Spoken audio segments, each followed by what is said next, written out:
संपादनार मूल उद्देश्य है संपादित ग्रंथरे उपलब्ध तथ्यर संग्रह और संयोजन। कौन कहले कहले संपादनार मूल उद्देश्य हेउची बा मूल लक्ष्य हेउची जो ग्रंथटा संपादित हैला बा लेखा गला सेही उपलब्ध तथ्यटा को संग्रह करिवे ता भितर नुआ किछि जिनिस को संयोजना मध्य करिवे।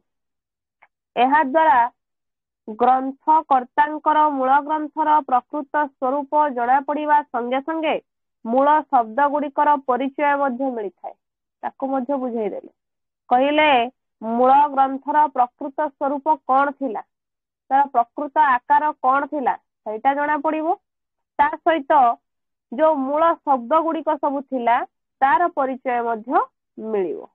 यथार्थ संपादनार अभाव रे कविंकर मूल कृति विकृत हो जाए कौन से कथा कहले बारंबार बारंबार संपादना करने फल कविंकर मूल कृतिटा विकृत हो जाए बा नष्ट हो जाए।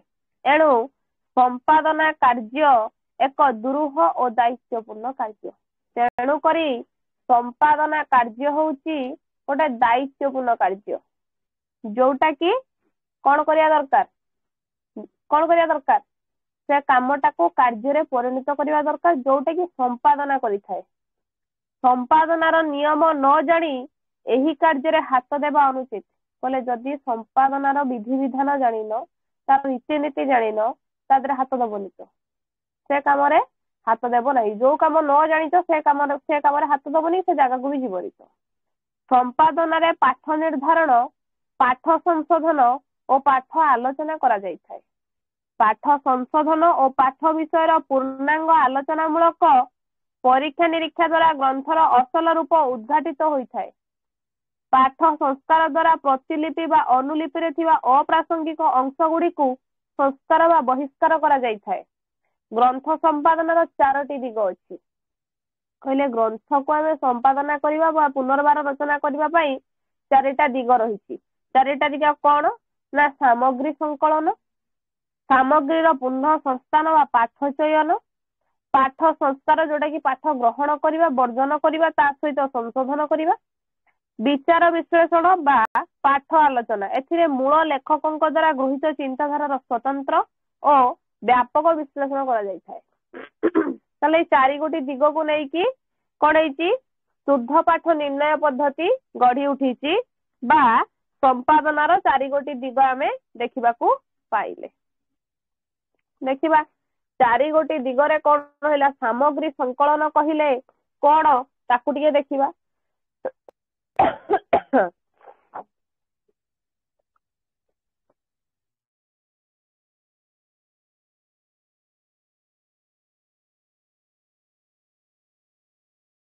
टिके गोटे मिनिट खाली रह टिके।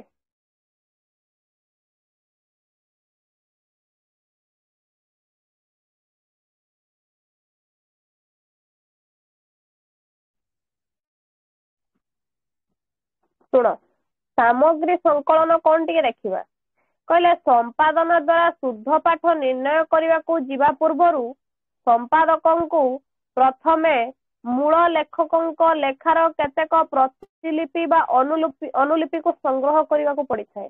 कहले संपादना द्वारा जो शुद्ध पाठटा हबो बा जो भूल थिबो बा त्रुटि थिबो ताकू त्रुटिहीन करा जीवो ता पूर्वरु जे संपादक से कौन करिवे ना मूल लेखक जीए से लेखाटा को प्रथम लिखिचंती से लेखार नकल पोथी को संग्रह करिवे।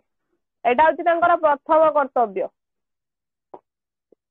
एही प्रतिलिपि बा अनुलिपि गुड़िक हेउछंती माली मोकदमार उपस्थित साक्षी परी अर्थात ताकू जेतले संग्रह करा जीवो सते जेमिति सेटा कोन करिवो साक्षी सदृश काम करिवो। गोटे जगार मर्डर केस हेइची से जगार जाइकी पहुंची सारिबा परे साक्षी खोजा जाए किए साक्षी दबो किए देखिच को माने देखिच काठगड़ार छिड़ा कि साक्षी दबा नित्यंत आवश्यक। एठी मध्ये सेही सदृश कामटा हेइची। जेउ भली विभिन्न साक्षींक ठारू तथ्य ग्रहण करी विचारक ताहार सुविचार प्रदान करिथाए ସେହିଭଳି ସମ୍ପାଦକ ବିଭିନ୍ନ ପ୍ରତିଲିପି ମାନଙ୍କରେ ମିଳୁଥିବା ତଥ୍ୟକୁ ଆଧାର କରି ନିଜର ସୁବିଚାର ଗର୍ଭକ ସମ୍ପାଦନା କାର୍ଯ୍ୟ କରିଥାଏ। ବିଭିନ୍ନ ପ୍ରତିଲିପିକୁ ସଂଗ୍ରହ କଲେ ବା ବିଭିନ୍ନ ନକଲ ଗୁଡାକୁ ସଂଗ୍ରହ କଲେ, ସଂଗ୍ରହ କରିସାରିବା ପରେ ସିଏ କଣ କରିବେ, ଠିକ ଜାଗାରେ ଯାଇକି ପହଞ୍ଚିବେ। ତ ତେଣୁକରି ସାକ୍ଷୀ ନିତ୍ୟାନ୍ତ ଆବଶ୍ୟକ ଉଚିତ। ପୁଣି କହୁଛନ୍ତି ସମ୍ପାଦନା କାର୍ଯ୍ୟ ପାଇଁ ସମ୍ପାଦକଙ୍କୁ ବିଭିନ୍ନ ସ୍ଥାନରୁ ପୋଥି ବା ପାଣ୍ଡୁଲିପି ସଂଗ୍ରହ କରିବାକୁ ପଡିଥାଏ। ପୋଥି ଓ ପାଣ୍ଡୁଲିପି ବ୍ୟତୀତ ମୁଦ୍ରିତ ପୁସ୍ତକ ମଧ୍ୟ ସମ୍ପାଦନାର ସାମଗ୍ରୀ ହୋଇପାରେ। ଏକାଧିକ ପ୍ରତିଲିପି ସଂଗ୍ରହ ହେଉଛି ସମ୍ପାଦନାର ପ୍ରଥମ କାର୍ଯ୍ୟ। ତାହେଲେ ପ୍ରଥମ କାର୍ଯ୍ୟ କଣ? ଅଧିକାଂଶ ପ୍ରତିଲିପିକୁ ଆଣିକି ନକଲ ଜିନିଷକୁ ଆଣିକି ପାଖରେ ଉପସ୍ଥାପନା କରିବା ବା ସଂଗ୍ରହ କରିବା ହେଉଛି ସମ୍ପାଦନାର ପ୍ରଥମ କାର୍ଯ୍ୟ। ସଂଗ୍ରହାଳୟ ଓ ପୁସ୍ତକାଗାର ମାନଙ୍କରେ ଗୋଟିଏ ମୂଳ ପୋଥିର ଅନେକ ପ୍ରକାର ନକଲ ସଂଗୃହୀତ ହୋଇ ସଂରକ୍ଷିତ ଥାଏ। ନିହାତି ଭାବରେ ଯୋଉ ଜାଗାରେ ମୂଳ ପୋଥି ଅଛି ତାକୁ କେତେ ଥର ନକଲ କରାଯାଇଛି ସେ ଜିନିଷ ମଧ୍ୟ ସେ ଜାଗାରେ ସୀମିତ ଆକାରରେ ଥାଏ। ପୁଣି କହୁଛନ୍ତି ଅଧୁନା ଏହି ସ୍ଥାନ ମାନଙ୍କରେ ସଂଗ୍ରହିତ ପୋଥି ମାନଙ୍କର ବିଶଦ ବିବରଣୀ ପ୍ରଦାନମୂଳକ ବର୍ଣ୍ଣନାତ୍ମକ ତାରକା ଗ୍ରନ୍ଥ ମାନ ରହିଅଛି। ତେଣୁ ସମ୍ପାଦକଙ୍କ ପାଇଁ ପୋଥି ସଂଗ୍ରହ ସାମଗ୍ରୀ ସଂଗ୍ରହ ଆଜିକାଲି ସହଜ ସାଧ୍ୟ ହୋଇଛି। ବ୍ୟକ୍ତିଗତ ଉଦ୍ୟମରେ ସଂଗ୍ରହିତ ପୋଥିକୁ ମଧ୍ୟ ସମ୍ପାଦନାର ସାମଗ୍ରୀ ରୂପେ ବ୍ୟବହାର କରାଯାଇପାରେ। ତା ଛଡା ନକଲକାରକଙ୍କ ଦ୍ୱାରା କାଗଜରେ ନକଲ କରାଯାଇଥିବା ମୂଳ ପୋଥିର ନକଲକୁ ମଧ୍ୟ ସମ୍ପାଦନା କାର୍ଯ୍ୟରେ ଉପଯୋଗ କରାଯାଇପାରେ। ନିହାତି ମୂଳ ଲେଖାଟା ବିଷୟରେ ଯେତେବେଳେ ଜଣେ ଜାଣିବ ସେ ତ ପୁଣି ତାକୁ ଖୋଜିବ ନା, କିଏ ନକଲ କରିଛି, କେତେ ଜଣ ସେ ଜିନିଷକୁ ନକଲ କରିଛନ୍ତି, ମୂଳ ଲେଖାରେ କେଉଁ ପ୍ରକାର ଶବ୍ଦ ଲେଖାଯାଇଛି, ନକଲକାର ନକଲ କଲା ବେଳେ କେମିତିକା ଶବ୍ଦ ପ୍ରୟୋଗ କରିଛନ୍ତି। ତେଣୁକରି ସମ୍ପାଦକ ସବୁ କିଛି ଜିନିଷକୁ କଣ କରିବେ, ପର୍ଯ୍ୟାଲୋଚନା କରିବେ ବା ତାପରେ ଟିକେ ଦୃଷ୍ଟି ନିକ୍ଷେପ ପକେଇବେ, ତାପରେ ସେ ଯାଇକି ସମ୍ପାଦନା କରିବେ। କିନ୍ତୁ ନକଲ ନିର୍ଭୁଲ ଓ ନିର୍ଭର ଯୋଗ୍ୟ ହୋଇଥିବା ଆବଶ୍ୟକ। କହୁଛନ୍ତି ଯୋଉ ନକଲଟା କରାଯାଇଥିବ ସେଟା ନିର୍ଭୁଲ ଥିବା ଆବଶ୍ୟକ, ଭୁଲ ଯେମିତି ନଥାଏ, ଆଉ ନିର୍ଭରଶୀଳ ଥିବା ଦରକାର।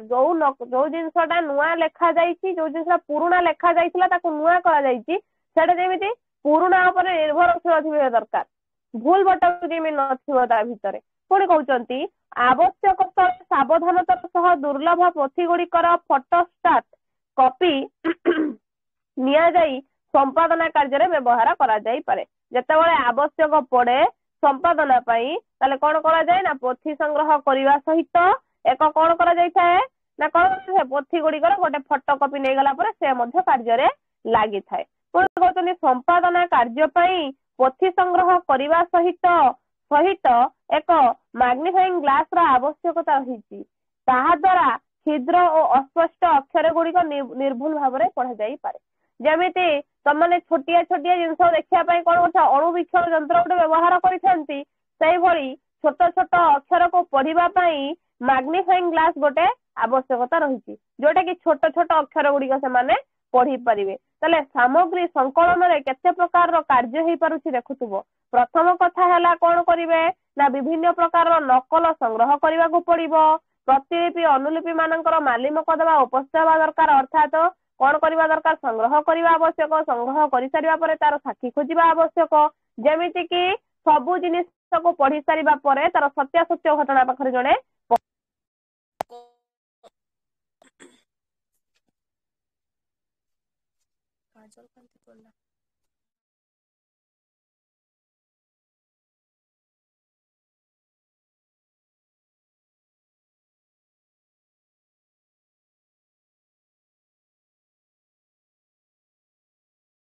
ଭଏସ ଶୁଭୁଛି? ଆଜ୍ଞା ମ୍ୟାମ୍। ଶୁଣ କଣ କହିଲେ, ପୁଣି କହିଲେ ପୂର୍ବ କାଳରେ ପୋଥି ଗୁଡିକ ପ୍ରାୟ କରଣୀ ଅକ୍ଷରରେ ଲିଖିତ ହେଉଥିଲା, ଛୋଟ ଅକ୍ଷର ଯୋଉଟା କରଣୀ ଅକ୍ଷର, ଏବେ ତାହାର ପ୍ରଚଳନ ନାହିଁ ଆଉ। ତେଣୁ ଆଧୁନିକ କାଳର ସମ୍ପାଦକ କରଣୀ ଅକ୍ଷରକୁ ଜାଣିବା ନିମନ୍ତେ ନିଜ ପାଖରେ ତାର ଏକ ଖସଡା ରଖିବା ଏକାନ୍ତ ଆବଶ୍ୟକ। ଏହି କରଣୀ ଅକ୍ଷର ଗୁଡିକୁ ଜାଣିବା ନିମନ୍ତେ ଏହି ଗ୍ରନ୍ଥରେ ପରିଶିଷ୍ଟରେ ତାର ଏକ ନମୁନା ପ୍ରଦାନ କରାଯାଇଅଛି। କଣ ନମୁନା ପ୍ରଦାନ କରାଯାଇଛି ଟିକେ ଦେଖିବା। ସାମଗ୍ରୀ ସଂଗ୍ରହ ବ୍ୟତୀତ ପ୍ରତିଲିପି ସଂଗ୍ରହ ବେଳେ ମନେ ରଖିବାକୁ ହବ ଯେତେ ଅଧିକ ଭିନ୍ନ ଭିନ୍ନ ସମୟର ଓ ଭିନ୍ନ ଭିନ୍ନ ସ୍ଥାନର ପ୍ରତିଲିପି ସଂଗ୍ରହ କରାଯାଇ ପାରିବ ତେବେ ଉତ୍ତମ। ମୂଳ ଲେଖକଙ୍କର ପୋଥି ରଚନା କାଳ ଠାରୁ ନକଲ ପୋଥି ସମୟର ସୀମା ଯେତେ କମ ହେବ ସେଇ ନକଲ ପୋଥି ସମ୍ପାଦନାରେ ସେତେ ଅଧିକ ବିଶ୍ୱାସ ଯୋଗ୍ୟ ହେବ। କଣ ବୁଝାଉଛନ୍ତି ନା ଯୋଉ ମୂଳ ଲେଖାଟା ଯେତେ ପୁରୁଣା ହେଇଥିବ ସେତେ ବିଶ୍ୱାସ ଯୋଗ୍ୟ ଆସିବ। କିଏ ନା ସମ୍ପାଦକଙ୍କୁ। ସମ୍ପାଦନା କାର୍ଯ୍ୟ ପାଇଁ ଅତି କମରେ 3ଟି ପରିବାରର ପୋଥିର ଆବଶ୍ୟକତା ଥିଲେ ହେଁ ତତ୍ତ ଅଧିକ ନକଲ ପୋଥି ଦ୍ୱାରା ସମ୍ପାଦନା କାର୍ଯ୍ୟ ଅଧିକ ଶୁଦ୍ଧ ଓ ନିର୍ଭୁଲ ହେଇଥାଏ। ବୁଝେଇଦେଲେ କହିଲେ 3ଟି ନକଲ ପୋଥି ଆବଶ୍ୟକ ଥିଲା ବେଳେ ଯଦି ଅଧିକ ନକଲ ପୋଥି ମିଳିଲା ତାହେଲେ ଆହୁରି ଭଲ ହବ। ପ୍ରଥମତଃ ଭୁଲ ଜିନିଷ ଗୁଡାକ ଠିକରେ ପରିଣତ ହେଇଯିବ ଆଉ ଶୁଦ୍ଧ ମଧ୍ୟ ହେଇଯିବ। ପୁଣି କଣ କହିଲେ ଗ୍ରନ୍ଥ ଲେଖକଙ୍କ ଜନ୍ମସ୍ଥାନ କିମ୍ବା ବସତି ସ୍ଥାନ ନିକଟବର୍ତ୍ତୀ ଅଞ୍ଚଳକୁ ପ୍ରାପ୍ତ ନକଲ ପୋଥି ଗୁଡିକ ସମ୍ପାଦନା ପାଇଁ ଅଧିକ ନିର୍ଭରଯୋଗ୍ୟ ହେଇଥାଏ। ଏଇ ଯୋଉ ଗ୍ରନ୍ଥ ଗୁଡିକୁ ଆସିଥାଏ ବା ଯୋଉ ନକଲ ଗୁଡିକୁ ସଂଗ୍ରହ କରାଯାଇଥାଏ ପ୍ରକୃତରେ ଯିଏ ପ୍ରଥମେ ଏହାକୁ ଲେଖିଛନ୍ତି ତାଙ୍କର ଜନ୍ମ ତାଙ୍କର ସମୟ ସୀମା ଅଧିକ ମାତ୍ରାରେ ଜାଣିବାକୁ ପଡିଥାଏ। ପୁଣି କଣ କହିଲେ ଗ୍ରନ୍ଥର ଏହି ଏକାଧିକ ପ୍ରତିଲିପି ଗୁଡିକ ହେଉଛି ସାମଗ୍ରୀ ସଂକଳନ କାର୍ଯ୍ୟର ମୁଖ୍ୟ ସାମଗ୍ରୀ। ଗୌଣ ସାମଗ୍ରୀ ଭାବେ ଗ୍ରନ୍ଥର ଟୀକା ଗ୍ରନ୍ଥର ଆଲୋଚନା ବା ବିଭିନ୍ନ ଉଦ୍ଧୃତି ଓ ଗ୍ରନ୍ଥର ସନ୍ଦର୍ଭ ପ୍ରଭୃତିକୁ ଗ୍ରହଣ କରାଯାଇଥାଏ। ଏହି ଗୌଣ ସାମଗ୍ରୀ ଗୁଡିକ ଗ୍ରନ୍ଥର ବିଚାର ବିଶ୍ଳେଷଣ ବା ପାଠଲୋଚନାରେ ମଧ୍ୟ ସମ୍ପାଦକଙ୍କୁ ଯଥେଷ୍ଟ ସହାୟତା କରିଥାନ୍ତି। ତାହେଲେ ସାମଗ୍ରୀ ସଂକଳନ କ୍ଷେତ୍ରରେ ଚିନ୍ତା କର ଜଣେ ସମ୍ପାଦକ କେତେ ପ୍ରକାର ଉପକୃତ ହେଇପାରୁଛନ୍ତି। ଶୁଦ୍ଧ ପାଠ ନିର୍ଣ୍ଣୟ ପଦ୍ଧତିର କାରଣ କ୍ଷେତ୍ରକୁ ପଶିବାକୁ ଗଲେ ବିଭିନ୍ନ ପ୍ରକାରର ଭୁଲ ତ୍ରୁଟି ଦେଖିବାକୁ ମିଳୁଥିଲା, କିନ୍ତୁ ଏଠାରେ କଣ ହେଇଛି ନା ତାର ଯୋଉ ପଦ୍ଧତି ଦେଇଛି ତାର ଯୋଉ ପରିସୀମା ଦେଇଛି ସେଇ ପରିସୀମାକୁ ସେ ଯେତେବେଳେ 4 ଭାଗରେ ବିଭକ୍ତ କରିଛନ୍ତି ସେଇ 4 ଭାଗ ଭିତରୁ ସାମଗ୍ରୀ ସଂକଳନ ହଉଛି ପ୍ରଥମ ଭାଗ ଯୋଉଥିରେ ଜଣେ ସମ୍ପାଦକ ସବୁ କ୍ଷେତ୍ରରେ ସହାୟତା ପାଇଥାଏ। କେମିତି ନା ଯୋଉ ଜିନିଷ ଗୁଡାକ ନକଲ ହେଇଯାଇଛି ତାକୁ ସଂଗ୍ରହ କରି ସେ ତା ଭିତରୁ ନୂତନ ପ୍ରକାରର ଶୁଦ୍ଧ ପାଠକୁ ଆଲୋଚନା କରିଥାନ୍ତି। ନୂତନ ଭାବରେ ନୂଆ ଢଙ୍ଗରେ ଏକ ନୂଆ ଶୈଳୀକୁ ପ୍ରତିପାଦନ କରିକି ଲୋକଲୋଚନକୁ ଆଣିଥାନ୍ତି, ଯୋଉଟା କି କଣ କରିଛି ନା ଏଇ ସାମଗ୍ରୀ ସଂକଳନ ଆମକୁ ସୂଚନା ଦେଉଛି। ପୁଣି କହୁଛନ୍ତି ସମ୍ପାଦନାର ମୁଖ୍ୟ ସାମଗ୍ରୀ ଏକାଧିକ ପ୍ରତିଲିପି ସଂଗୃହୀତ ହୋଇଯିବା ପରେ ସମ୍ପାଦକ ପୋଥିର ଶେଷରେ ଥିବା ପୁସ୍ତିକା ପାଠ କରି ପ୍ରତିଲିପିର ପ୍ରାପ୍ତି ସ୍ଥାନ କାଳ ପ୍ରଭୃତିକୁ ପ୍ରତ୍ୟେକ ପୋଥି ଉପରେ ସଂକେତାତ୍ମକ କରି ଲେଖିବାକୁ ହେବ। ବୁଝେଇଦେଲେ ପୋଥିଟାକୁ ପଢି ସାରିବା ପରେ ଶେଷର ପ୍ରାପ୍ତି ଅକ୍ଷରକୁ ପଢି ସାରିବା ପରେ ସେ ବୁଝେଇବେ ଏହା କୋଉ କାଳର, ଏହା କେତେ ମସିହାର, କେତେ ଶତାବ୍ଦୀ, କେତେ ଖ୍ରୀଷ୍ଟାବ୍ଦ ଏସବୁ ଜିନିଷକୁ ମଧ୍ୟ କିଛି ଆକାରରେ ଲେଖିବାକୁ ପଡିଥାଏ।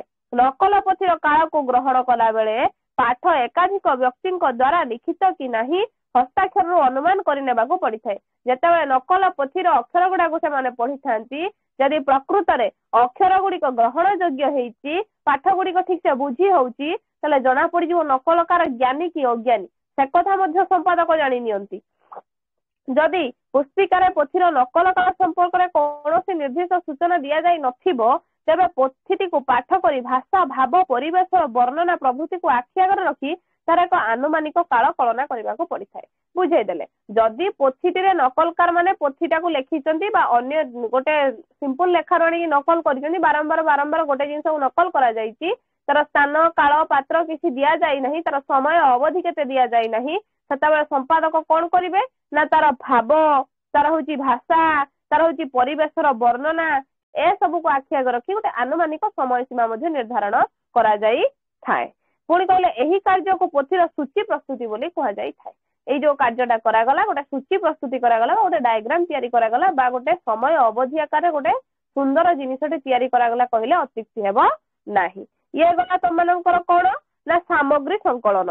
ପୁଣି ସାମଗ୍ରୀ ସଂକଳନକୁ କଣ କରିଛି ସମ୍ପାଦକଙ୍କୁ ପ୍ରତିଲିପିର ବିସ୍ତୃତି ବିବରଣ ନିମ୍ନମତେ ପ୍ରଦାନ କରିବାକୁ ପଡିଥାଏ। କେମିତି ସେ ପ୍ରଦାନ କରିଥାନ୍ତି ଦେଖ ପ୍ରାପ୍ତ ସ୍ଥାନ କଣ ଗ୍ରନ୍ଥାଳୟରୁ ସଂଗୃହୀତ ହୋଇଥିଲେ ଗ୍ରନ୍ଥାଳୟର ନାମ ତାର ସୂଚୀପତ୍ରଟା କେମିତି ତିଆରି କରିବେ ପୁଣି ଗ୍ରନ୍ଥାଳୟର ଚିହ୍ନ ପ୍ରତିଲିପିର ପୃଷ୍ଠା ସଂଖ୍ୟା ପୃଷ୍ଠରେ ଥିବା ପଂକ୍ତି ସଂଖ୍ୟା ଏସବୁକୁ କଣ ହେଇଥାଏ ସମ୍ପାଦକ କଣ କରିଥାନ୍ତି ଯୋଉ ପୋଥିଟା ସେ ସଂକଳନ କରିବେ ବା ଶୁଦ୍ଧ ପାଠ ଭାବରେ ତାକୁ ଆଲୋଚନା କରିବେ ତା ଭିତରେ ଲେଖିଥାନ୍ତି। ପୋଥିରେ ଥିବା ପଂକ୍ତି ସଂଖ୍ୟା ପ୍ରତିଲିପିର ଉପାଦାନ କବିଙ୍କ ଶୈଳୀରେ ବିଶେଷତ୍ୱ ଗ୍ରନ୍ଥର ଅବସ୍ଥା ଏସବୁ କାଣି କଣ ହେଇଥାଏ ନା ଆମ ଆଗରେ ପରିପ୍ରକାଶ କରିଛନ୍ତି କିଏ ନା ଯିଏ ସମ୍ପାଦକ। ପଂକ୍ତିରେ କରାଯାଇଥିବା ସଂଶୋଧନ ପୃଷ୍ଠାଙ୍କନରେ ବିଲକ୍ଷଣ प्रतिलिपि जदि सर्ग अध्याय वा खंडरे विभक्त होता है तेबे तार संख्या ए सब को नहीं कौन है सामग्री संकलन करा जायछि कोठी ना शुद्ध पाठ निर्णय पद्धति रे देखिबा द्वितीय रे कौन देला वंश वृक्ष निर्धारण और पाठ चयन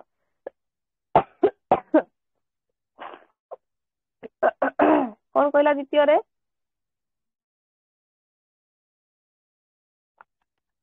रे कौन कहला रे कह वंश वृक्ष निर्धारण और पाठ चयन वंश वृक्ष निर्धारण और पाठ चयन ता ऊपर को से किछि लिखिछि कोन ना एही भई पोथीर विशद विवरणी लिखि सारिबा परे संपादक पोथीर वर्गीकरण करी ताहाको विभिन्न परिवारभुक्त करिथांती पुष्पिकार मिलुथिबा प्रतिलिपिर काल अनुसार पोथी गुड़िक क्रम रक्षा करी सजाड़ी नेबाको हुए फल पोथीर परिवारभुक्त अधिक सहज होइथाए पोथी गुड़िक परिवारभुक्त करिबा बेले संपादक पोथी गुड़िक पाठ करी पाठ मध्य थिबा साम्य और वैषम्य अनुसंधान करिथांती एथिपाई पोथी मानकर समग्र पाठ को धाड़ी धाड़ी करी तुलना करिवार आवश्यकता नाही पाठर किछि अंश को नहीं एही तुलना करी परिवारभुक्त करा जाई थाए तले बारंबार बारंबार पढ़िबा को पड़ी न थाए कारण से जेहेतु नकलकार जिंस गुडा को पढ़ी के सब रचना करिछन निहाती भाबरे भूल ताकू त्रुटि ताकू से संशोधन करिथिबे नित्यांत भाबरे तेनु करी आउ किछि सेठी कष्ट करिबा को पड़ी न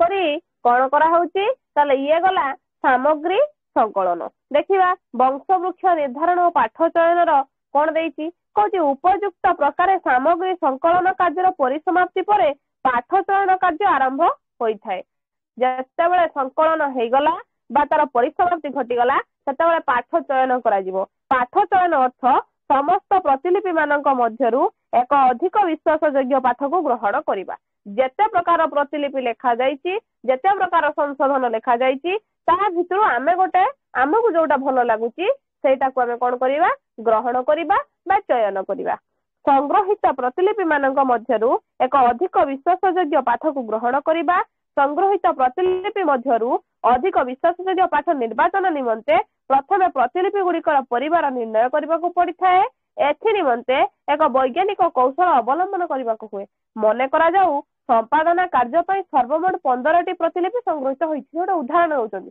कहतनी मने कर प्रतिलिपि हमर केतटी 15टी प्रतिलिपि संग्रहित होइछि बा आमे ग्रहण करछनी 15टी प्रतिलिपि गुडी को बारंबार पाठ कलारो देखा गला एही समस्त प्रतिलिपि मध्यरु 5टी प्रतिलिपिर पाठ मध्यरे एक प्रकार वैषम्य परिलक्षित होइतिले हे पाठ मध्यरे अधिक साम्य आसुची जहाको मूल पोथीर निकटवर्ती बोली अनुमान करा जाउ अछि से बुझाई देले कहले जो 15टी प्रतिलिपि आमे लेखितंती ता भितर 5टी प्रतिलिपि कोन करिछि मूल पाठ सहित मिसुची सेथिबाई से कोन करचंदी बा मूल पाठर निकटवर्ती बोली समान टिके ताको अनुमान करूचंदी केतोटी ना 5टी कोन कहचंदी तेनु एहा को प्रथम परिवार बा एक्स परिवार रूपे ग्रहण करा जाई पारे प्रथम 5टी विषय कोन कले एक्स परिवार नाम रे नामित कले एही परिवार 5टी प्रतिलिपि को यथाक्रमे क ख ग घ उ नाम रे नामित करा जाउछि अवशिष्ट 10टी प्रतिलिपि को सूक्ष्म निरूपण कला देखा जाउछि एथिरो 7टी पोथीर पाठ मध्ये वैषम्य सत्वे अधिक साम्य लक्ष्य कोन होछि ता परिलक्षित होउछि एवं अवशिष्ट 3टी प्रतिलिपि मध्ये साम्य लक्षित होई पूर्वोक्त 7टी पोथीर पाठ ठारू एहार पाठ केतेक पार्थक्य रहिछि ताले सबु लिपि जे समान आकार ग्रहण करिवो सबु लिपि जे समान स्थान ग्रहण करिवो सेटा केबे संभव नुहे ताले लिपि अनुसार तार पाठ अनुसार ताको स्थान निरूपण करा जाउछि जेमिति एग्जाम देई सारिबा परे रिजल्ट केते आसिला बा रिजल्ट हिसाब रे हमकु कोन हेते first second third fourth fifth sixth एई प्रकार रो सेक्शन हमकु मिलि थाए बा डिवीजन मिलि थाए सेई भली प्रतिलिपि गुडी को संपादक माने लेखि सारिबा परे ताकू मध्ये समान डिवीजन रे भाग करछानी बा वर्ग रे भाग करी देइथांती बुझी पारिलो ना बुझी पारिलो ना बुझी हला मैम ये गला वंश वृक्ष निर्धारण और पाठ चयन बुझिला जस्ट खाली शॉर्टकट रे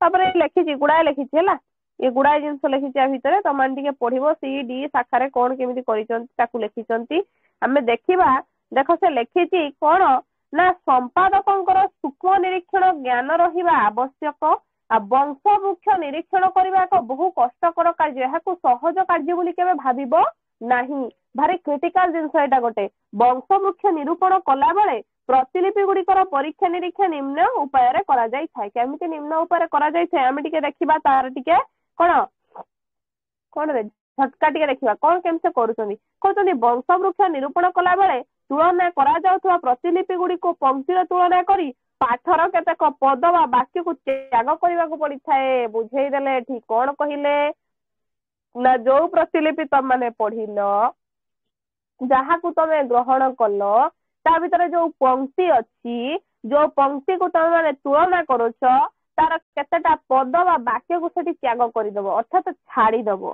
ता न कले प्रतिलिपि मध्य थिबा पारस्परिक संबंध निर्णय करा जाई परिबो नाही कहले जदि एटा तमे न करिवो ताले प्रतिलिपि मध्य जो परस्पर संबंध रहिछि तार भारसाम्यटा सेठी हरई बसिबो तेणु गोटिए प्रतिलिपि को अन्य प्रतिलिपि सहित मिलाइला बेले संपादक बेले बेले केतेक पद बा वाक्य को छाड़ी देबा द्वारा दुई प्रतिलिपिर घनिष्ठ संपर्क अनुभूत होइथाए एवं गोटिए प्रतिलिपि अन्य प्रतिलिपिर नकल बोली मध्ये सूचित हुए एठी जणा पड़े जे प्रकृत रे कोन ना ए प्रतिलिपिटा ए प्रतिलिपि सहित कोन हिची नकल करा जाय बुझी परिलो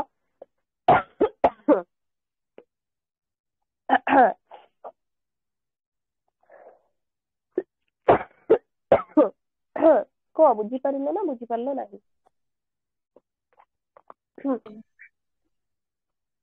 तापर कोन कहउछन देखो द्वितीय कोन कहले टिके देखिबा अनेक समय प्रतिलिपिर पारस्परिक संबंध सहजरे जना पड़ी न थाए कहते बेले बेले प्रतिलिपिर ए प्रतिलिपिर एक्स प्रतिलिपिर वाई प्रतिलिपि सहित जो घनिष्ठ संपर्क अछि माने सेटा सहजरे जना पड़िबोनी भारी क्रिटिकल हुए बुझिबा को टिके कष्ट हुए एहार कारण हेउछि एक परिवार रो आसीथिबा दुई प्रतिलिपि मध्यरे मध्य अनेक वैषम्य रही थाए जेपरी आमर वंशवृक्ष रे दशा जाई दिया जायथिबा द्वितीय परिवार वाई रो प्रतिलिपि गुड़िक मध्यरे साम्य नथिबारु ताहा क्रमे शाखा उपशाखा और प्रशाखा विभक्त होइछंती सेगुड़िक समस्ते गोटे परिवार वाई प्रतिलिपि हेले हे नकलकार त्रुटि तथा अंचल भेदरे सेथिरे वैषम्य आसीछि निहाती भाबरे देखो जदि वाई परिवार वंशानुक्रमे तार भाषाटा गोटे अलग स्टाइल लिखा जाइछि जे नकलकार जदि अन्य देशर हेइथिबे ताहले तांकर भाषाटा भी टिके अलग आसीबो तेणु करी कोन हैला एठी भारसाम्य हरई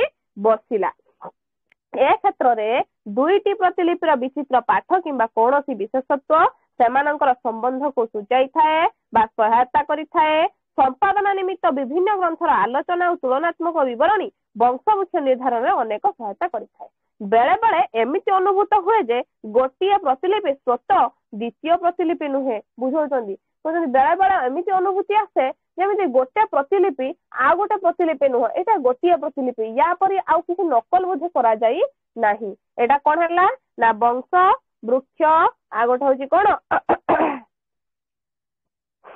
निर्धारण और पाठ चयनर कोन से बुझेले दीटा कारण को लेकिन से सूचना देले ये गला तुम मानकर कोन द्वितीय कथा तृतीय देखिबा कोन कहू ना पाठ संस्कार बा पाठ ग्रहण वर्जन आउट होची संशोधन कोन ग्रहण हैला कोन वर्जन हैला कोन संशोधन हैला ताकू भी टिके देखिबा कहतनी सामग्री संकलन पाठ चयन कार्य परे पाठ संस्कार कार्य आरंभ होई थाए संपादक प्रतिलिपि गुड़िकर परिवार निर्णय करी प्रत्येक परिवार को खंडिए लेखाए प्रतिलिपि ग्रहण करी सेगुड़िक सूक्ष्म दृष्टिकोण गभीर भाव अध्ययन करिथांती से बुझेइले कोन बुझौजंती ना सामग्री संकलन विभिन्न प्रकार कोन सामग्री को निज पाख को आनिबा पाठ चयन कार्य परे तार संस्कार केते मात्रा रे ता भितर भाषा संयोजन करा जायछि ताकू देखिबा संपादक प्रतिलिपि गुड़िकर परिवार निर्णय करी प्रत्येक परिवार खंडिए लेखाए प्रतिलिपि ग्रहण करी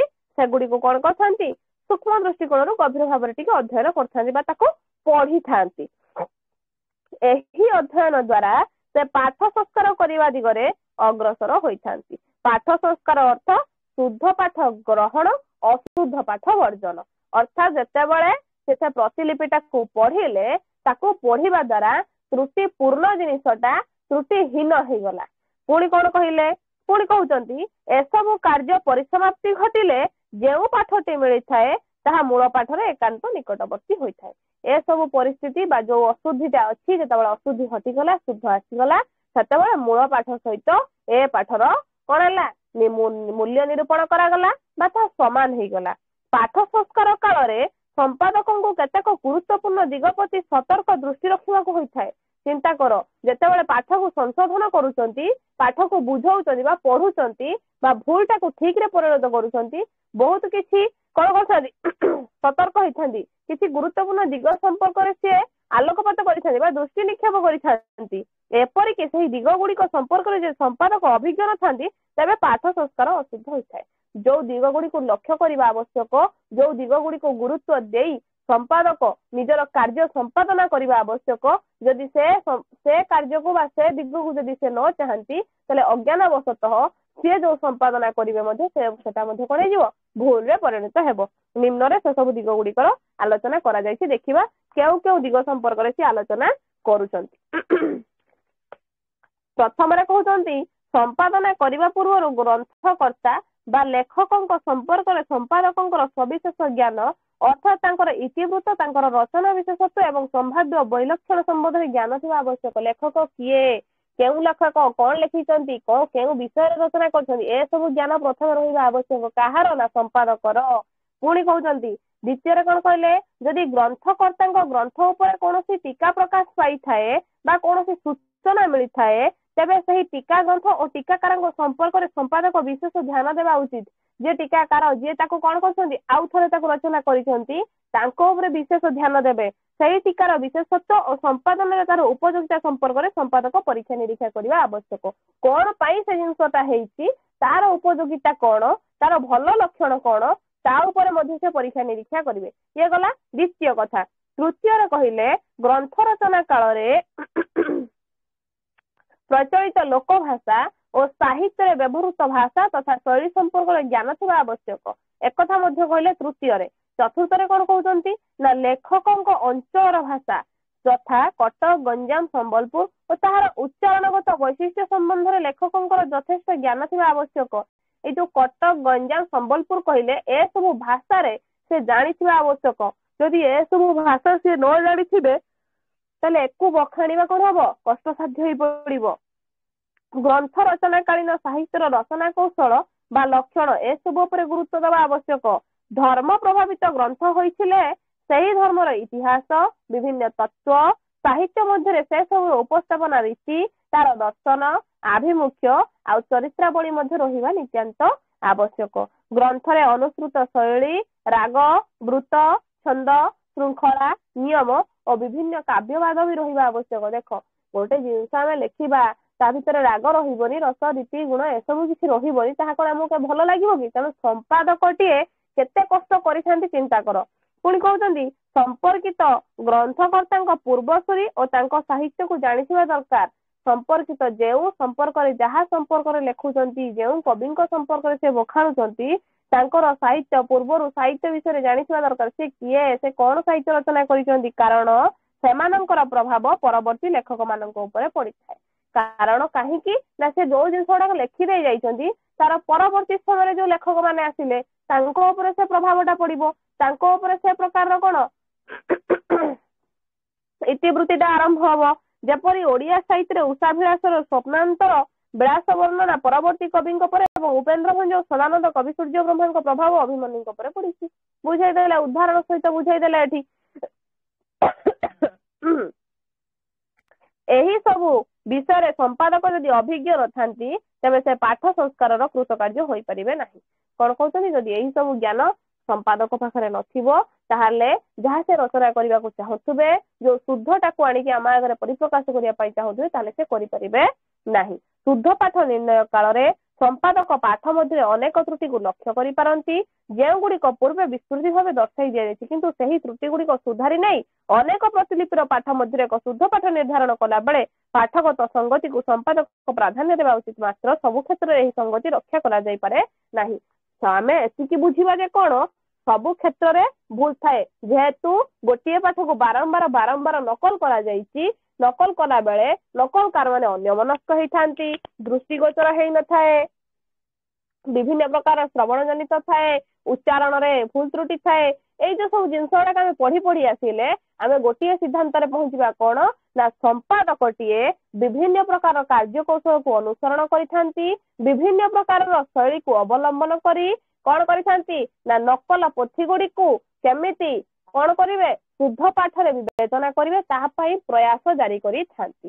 ଏଇଟା ହଉଛି ଶୁଦ୍ଧ ପାଠ ନିର୍ଣ୍ଣୟ ପଦ୍ଧତିର ମୂଳ ଲେଖାଟା। କଣ ନା ଯୋଉ ପାଠଟା ଭୁଲ ଅଛି ମୂଳ ଲେଖାରୁ ଯୋଉଟା ନକଲ କରାଯାଇଛି, ନକଲ କରିବା ପରେ ତା ଭିତରେ ଯୋଉ ଭୁଲ ଜିନିଷ ଗୁଡାକ ରହିଛି ସେଇ ଭୁଲ ଜିନିଷକୁ ଯିଏ ସମ୍ପାଦକ ସମ୍ପାଦନା କରିବେ ଶୁଦ୍ଧ ପାଠକୁ କଣ କରିବେ ଅଶୁଦ୍ଧ ପାଠ ପାଖରୁ ଶୁଦ୍ଧ ପାଠଟିଏ ବାହାର କରିବେ। ଏଇଟା ହଉଛି ଶୁଦ୍ଧ ପାଠ ନିର୍ଣ୍ଣୟ ପଦ୍ଧତିର ମୂଳ ଉଦ୍ଦେଶ୍ୟ। ବୁଝିପାରିଲ ନା ଏବେ ନା ବୁଝିପାରିଲ ନାହିଁ?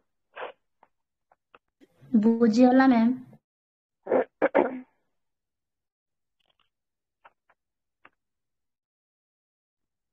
କିଏ ନ ବୁଝିପାରିଲ?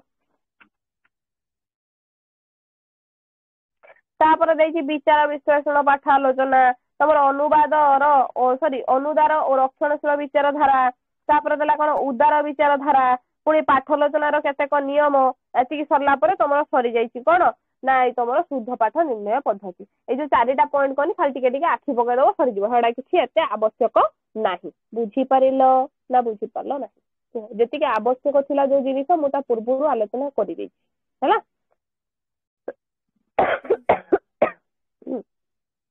7:18 ହେଲା, ବୁଝିହେଲା? କ୍ଲାସ ଏଣ୍ଡ କରିବା ଠିକ 8:15 ଗୋଟେ କ୍ଲାସ ଷ୍ଟାର୍ଟ କରିବା। ୟା ପରେ କ୍ଲାସଟା ନେବି କଣ କହିଲ ତମମାନଙ୍କର ଇଏ ହଉଛି କଣ ଗଲା ଶୁଦ୍ଧ ପାଠ ନିର୍ଣ୍ଣୟ ପଦ୍ଧତି ସରିଗଲା, ବୁଝିହେଲା? ସରିଗଲା। ନେକ୍ସଟ କ୍ଲାସ ତମମାନଙ୍କର ମୁଁ ନେବି ଟିକେ ରୁହ ଟିକେ ଦେଖିବି।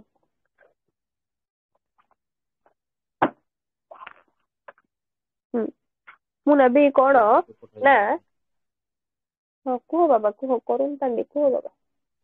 ରେକର୍ଡିଂ ଟିକେ ପଠାଇବେ ମ୍ୟାମ୍। ହଁ ରେକର୍ଡିଂ ବାବା ସବୁବେଳେ ମୁଁ ଛାଡୁଛି ବାବା, ଛାଡ଼ିଦେବି ରେକର୍ଡିଂ ପଠେଇଦେବି। ୟା ପରେ କ୍ଲାସଟା ନେବି ତମମାନଙ୍କର କୋଉଟା କହିଲ ତମମାନଙ୍କର ମୋଡ 10ଟା ମୁଁ ପଢେଇବି, ବୁଝିହେଲା? ମୋଡ 10ଟା ମୁଁ ପଢେଇବି, ଠିକ ଅଛି? ତେଣୁକରି ତମେ ଟିକେ ରେଡି ଥିବ, ବୁଝିହେଲା? ଯୋଉ ଦେଇଛି ପାଶ୍ଚାତ୍ୟ କାବ୍ୟ ତତ୍ତ୍ୱ ବିବର୍ତ୍ତନ, କ୍ଲାସିସିଜିମ, ରୋମାଣ୍ଟିସିଜିମ, ପ୍ରତୀକବାଦ, ଚିତ୍ରକଳ୍ପବାଦ, ଅସ୍ତିତ୍ୱବାଦ, ବାସ୍ତବବାଦ ଏସବୁ ମୁଁ ବୁଝେଇବି, ବୁଝିହେଲା? ତେଣୁକରି ତମମାନେ ରେଡି ଥିବ। ବୁଝିପାରିଲ ନା ବୁଝିପାରିଲ ନାହିଁ? ଆଜ୍ଞା ମ୍ୟାମ୍। ରହିଲି ହେଲା, ରହିଲି। ଜୟ ଶ୍ରୀ ଜଗନ୍ନାଥ।